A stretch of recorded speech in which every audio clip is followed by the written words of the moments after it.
Well, praise the Lord. We're going to exegete Luke chapter 7 this morning, and basically this chapter has two main truths. First of all, it is on healing, and then secondly, it is on forgiveness. And I've just finished this book on divine healing. Now then, let's look at chapter 7 of Luke's Gospel. And after having preached in the previous chapter, he comes now into Capernaum, which was his hometown during his time of his ministry. And a certain centurion's servant who was dear unto him was sick, ready to die. And when he heard of Jesus, he sent unto him the elders of the Jews, beseeching him that he would come and heal his servant. Now, everything in the Word of God is of importance. And this next verse is very interesting. And when they came to Jesus, that is the elders of the Jews, they besought him instantly, saying that this centurion was worthy for whom he should do this. For he loveth our nation, and he hath built us a synagogue. And so we're introduced to the character of this centurion. And there's a purpose behind that, because when Jesus was on the way and was nearly at the house of the centurion sent friends to him, saying unto him, Lord, trouble not thyself, for I am not worthy that thou shouldest enter under my roof. Wherefore neither thought I myself worthy to come unto thee, but say in a word, and my servant shall be healed. For I also am a man set under authority, having under me soldiers, and I say unto one, Go, and he goeth, and to another, Come, and he cometh, and to my servant, Do this, and he doeth it. And Jesus was really astonished at this saying of the centurion. And he said, I've never seen such faith, no, not in Israel. But what I want to link together is the character of this centurion and his faith. And, if a person is upright, and this centurion was obviously a man of great rectitude, a man who, when he spoke, expected things to be done. When he was told to do something, he did it.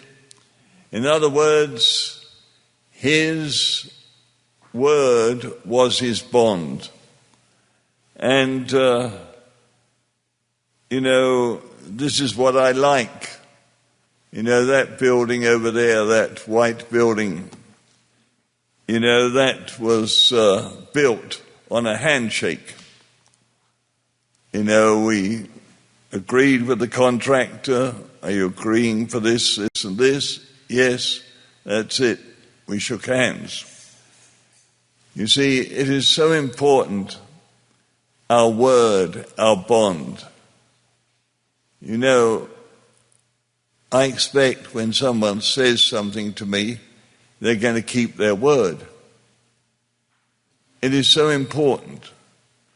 I was in France just after World War II, and some French business people said to me, now we have to have documents drawn up by lawyers before we enter into a business deal.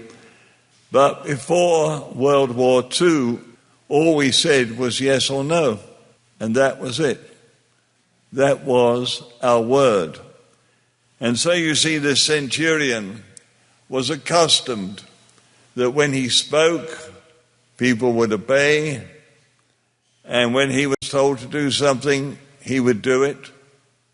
In other words, his word was his bond.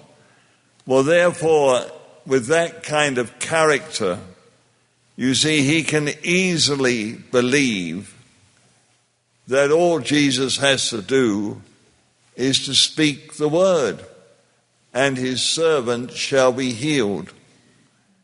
And that is what I want to inculcate into us, that you see, faith must be nurtured through a good character. And faith, you see, blossoms, in the nest of righteousness. And if you're accustomed to keeping your word, then when God speaks, you have no problem whatsoever in believing what he says, because that's a way of life for you. And you see, this centurion was obviously a man who loved spiritual things, who loved righteousness, who had his own eyes opened to understand the purpose of the Jewish nation. And because of that, he had built a synagogue for the Jews. And, building a synagogue is quite an expensive thing. But he built one because his eyes had been opened.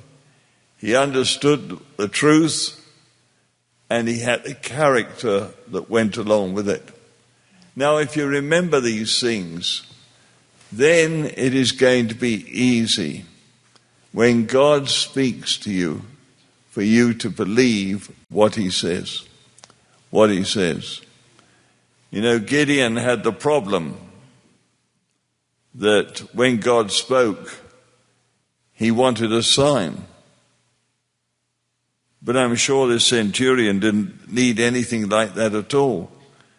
He said, Lord, all you have to do is to speak the word, and my servant shall be healed. And there you are, you see.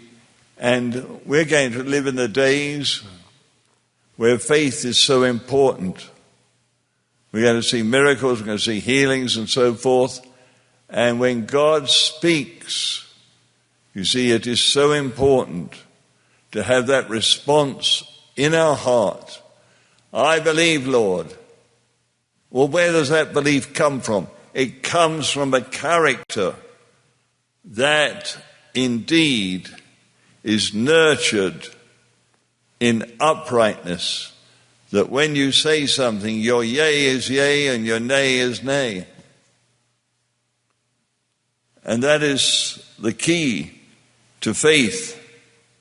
And so here we are, a remarkable miracle grounded on a word.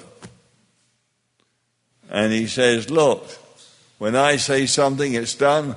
So when you say something, Lord, it's done. And that's how it should be. There was a lady in Wales, and she had a disfiguration on her face. And it was very serious, it was cancer and so forth.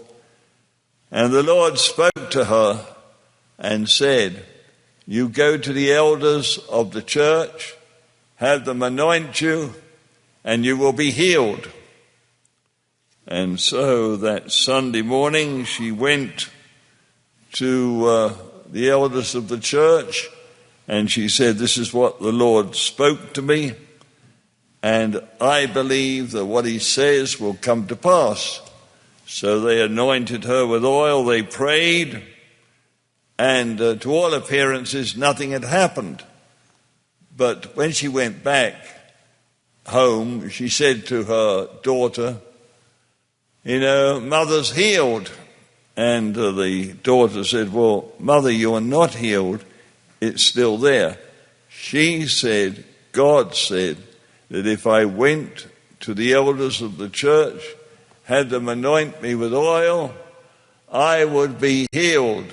I am healed. And this went on a matter not of weeks but of months. And suddenly one day she looked into the mirror when she was combing her hair and so forth, and it had disappeared.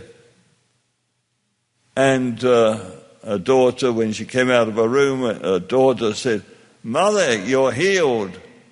"Well, I told you I was, dear, several months ago, because God said. Well, this lady was tested. It was in the country of Wales, and she was tested.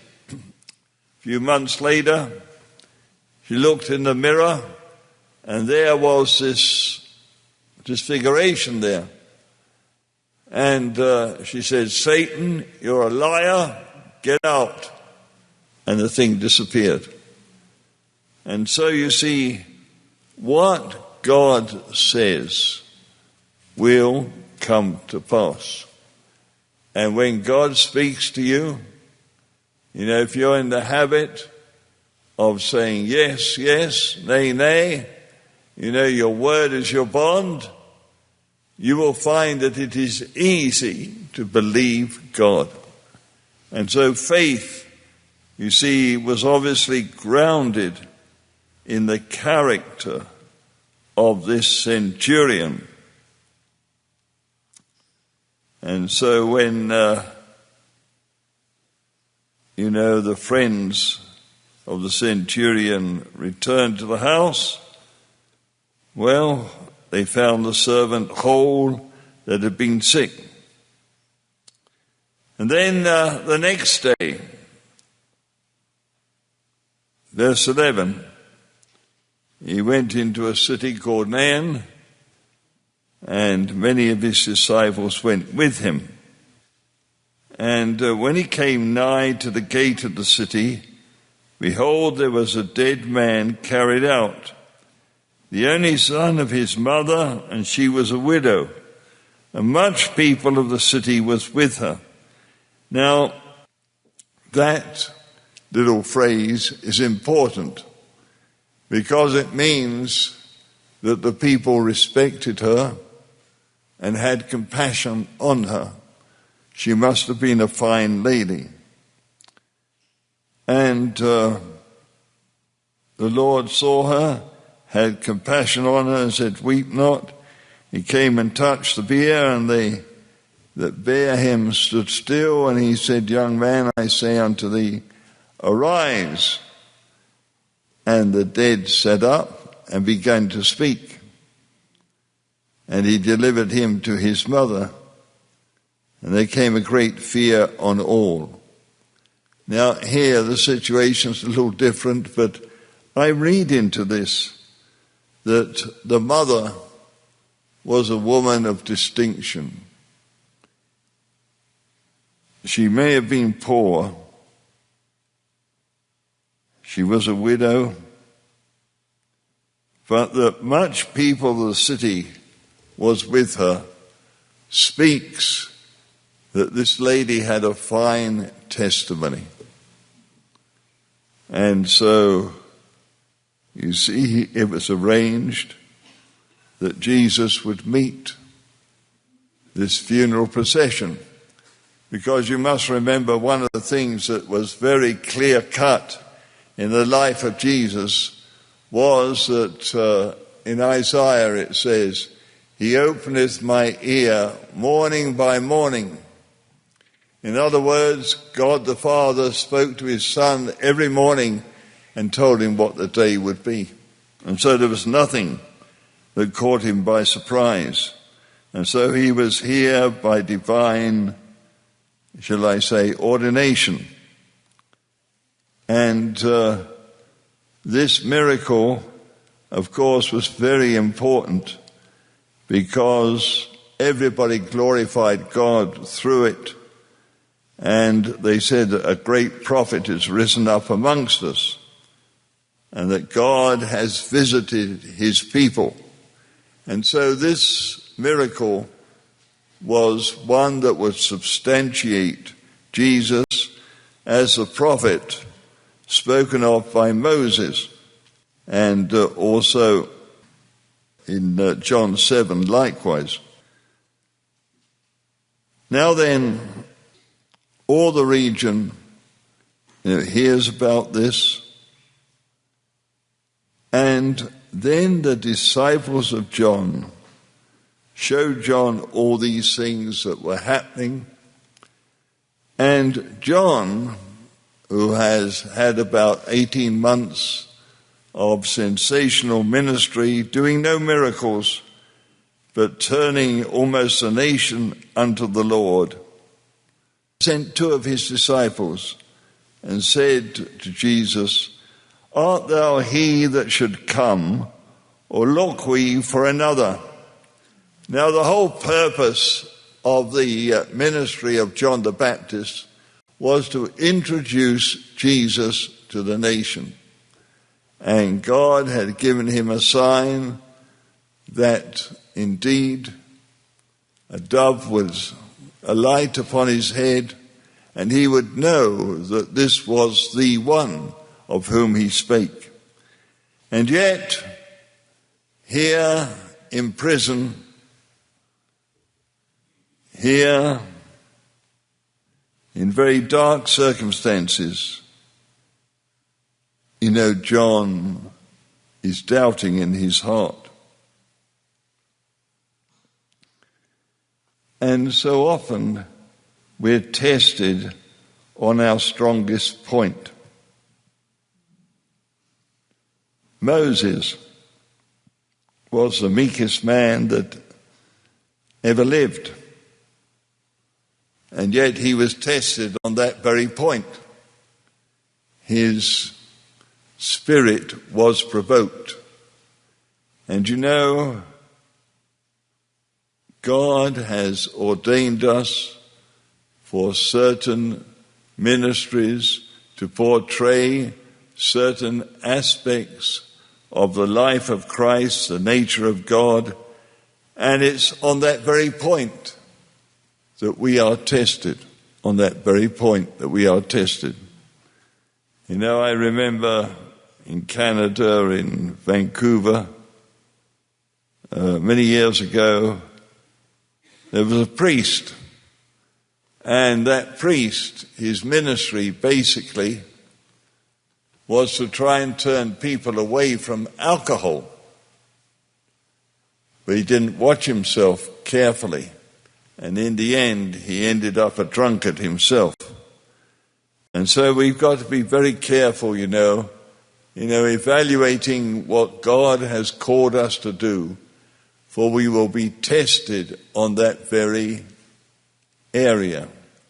And John was tested on the very purpose of his calling.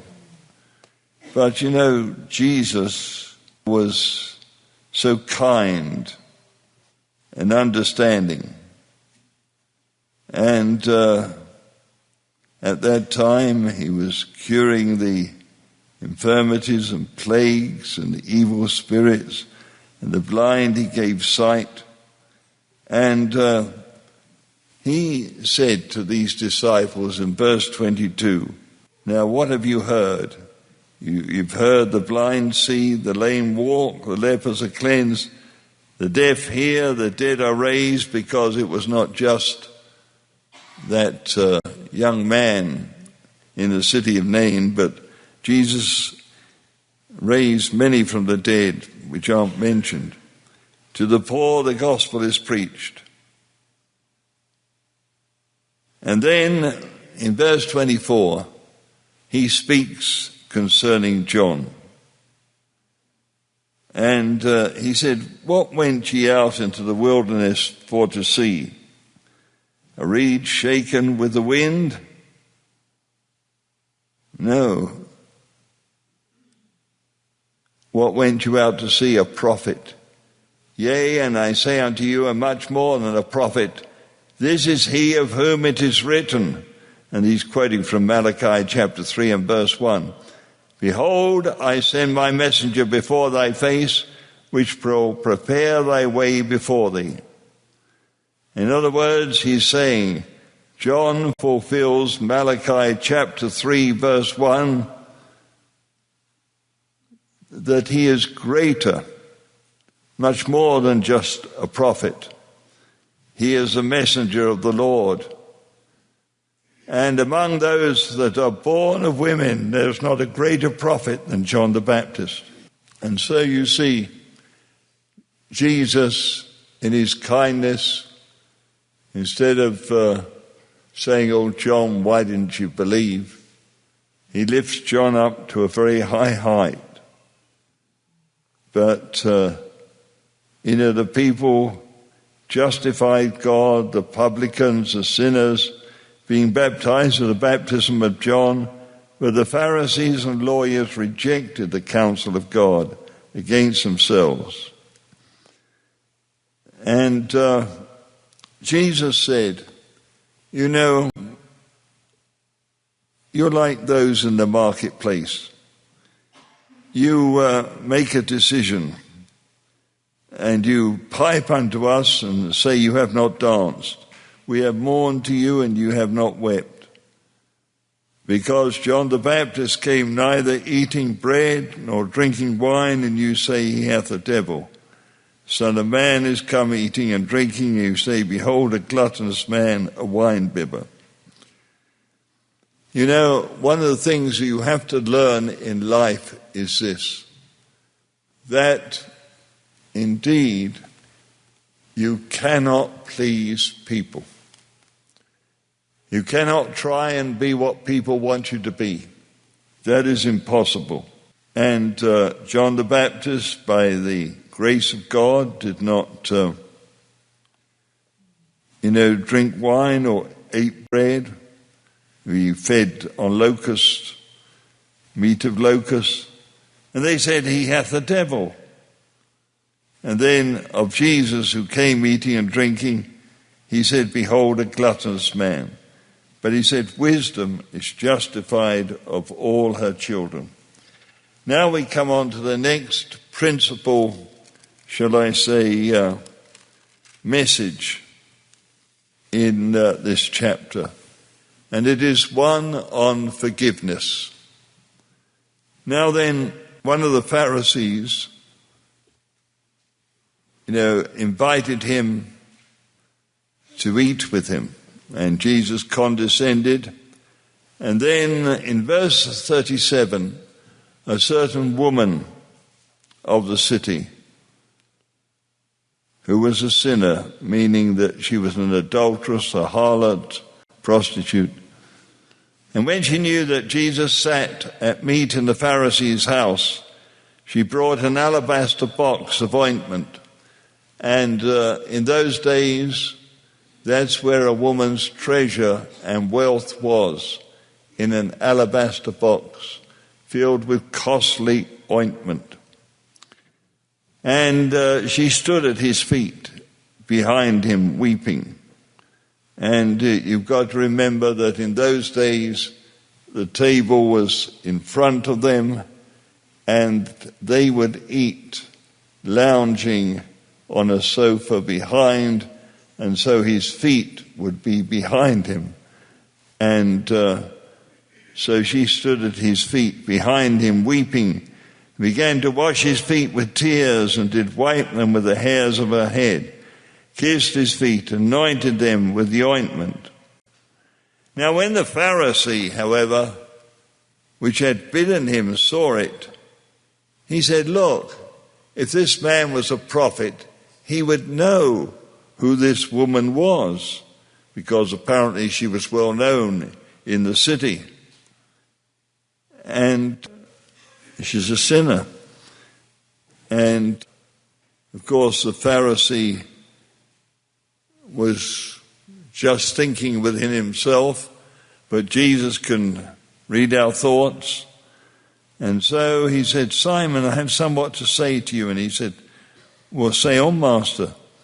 He said, "It was a certain creditor which had two debtors. The one owed 500 pence and the other 50. And they both had nothing to pay. He frankly forgave them both.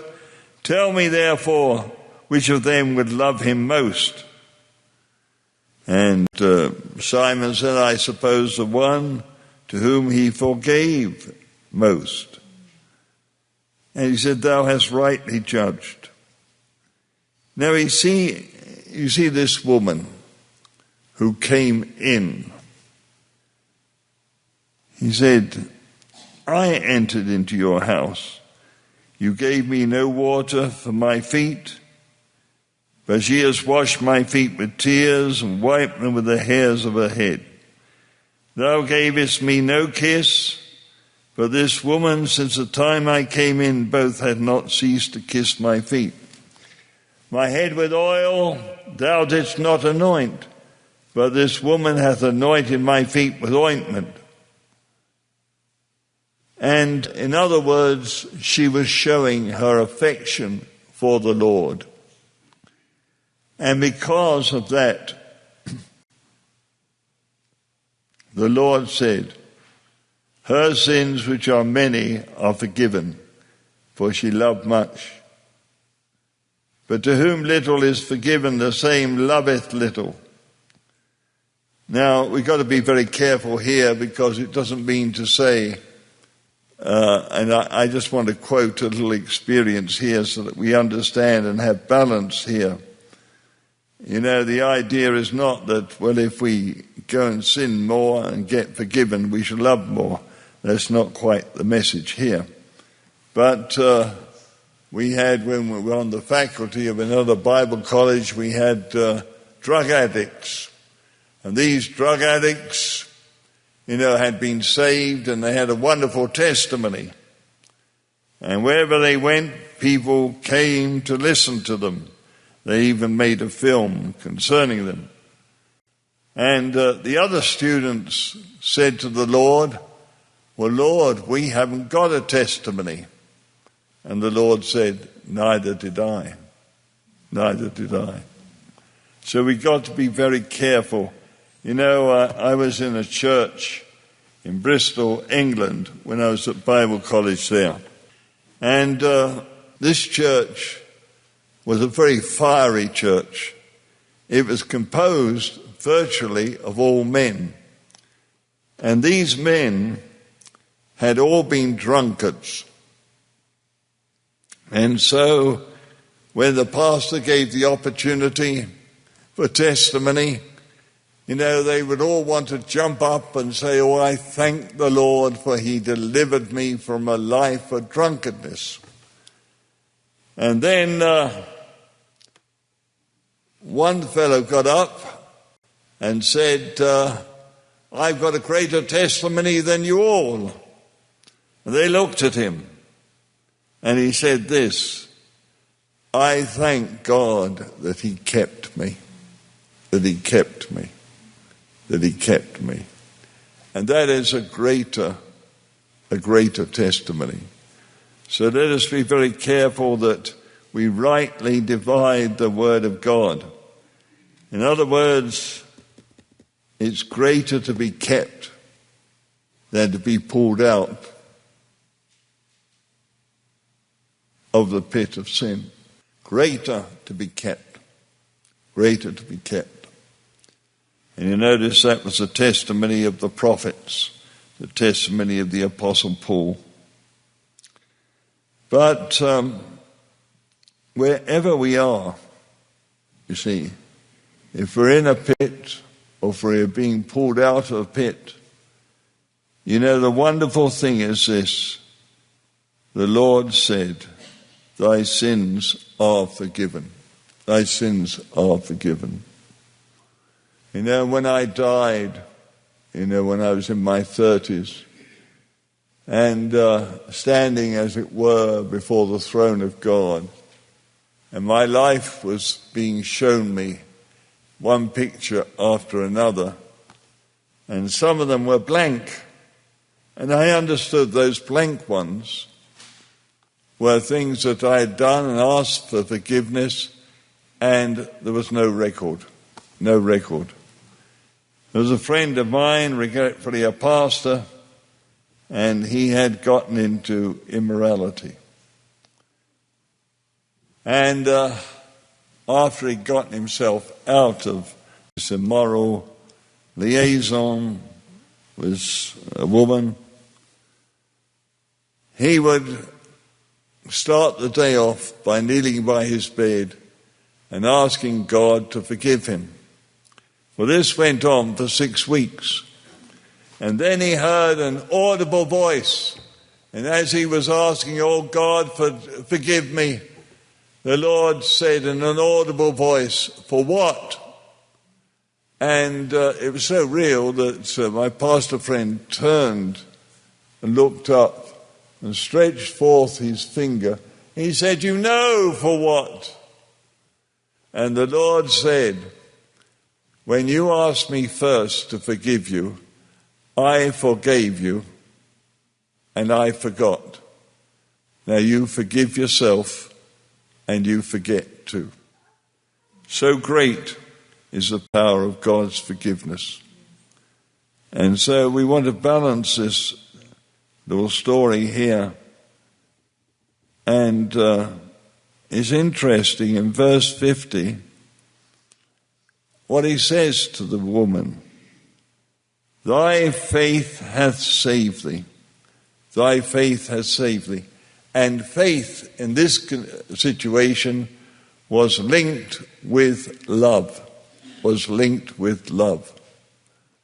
And you see, the centurion, he was accustomed to keeping his word, and so faith was easy for him. This woman showed forth her love upon Jesus, and therefore she had the faith to be saved.